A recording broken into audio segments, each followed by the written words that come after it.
Warren Thomas. Thank you, Ms Furness. It's an honour to serve under your chairship.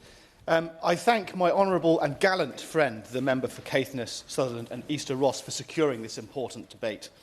There are no bustling city centres in Tewkesbury constituency. Instead, our historic town and village high streets are characterised by independent stores, restaurants and pubs which provide jobs and attract tourism. But less overtly, they promote social inclusion and they tackle loneliness. My honourable and gallant friend referred to the loss of connectivity and of isolation. The largest age demographic in my constituency is the over 65s. They're typically less mobile than younger demographics and are more likely to live alone. According to Age UK, over 1 million older people say they regularly go over a month without speaking to a friend, neighbour or family member. The withdrawal of high street services is only likely to amplify this loneliness epidemic, particularly for my residents.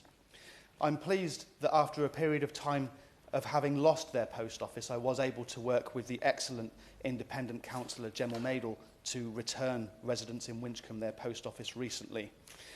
Almost half of Tewkesbury constituency is categorised as within the lowest 30% of decent broadband connectivity across the UK.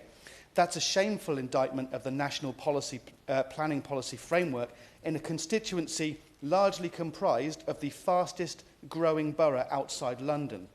This again disproportionately exposes my over 65s because their demographic has a lower rate of IT literacy than younger groups.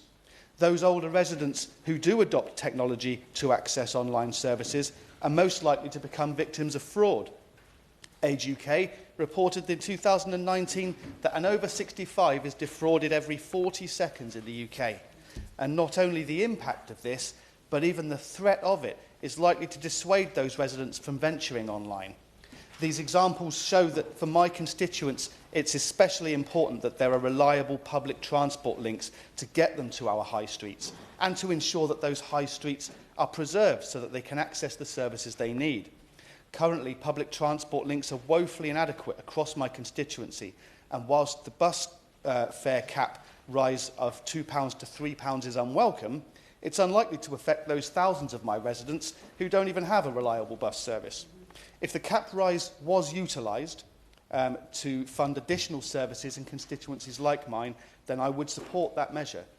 Regardless, I urge the government to look at alternative measures of public transport, such as on-demand services. One such example is the Gloucestershire Robin service. I hope that the Minister will commit to funding the infrastructure upgrades that my constituency already needs if it is expected to grow yet further to accommodate the government's housing targets. Thank you.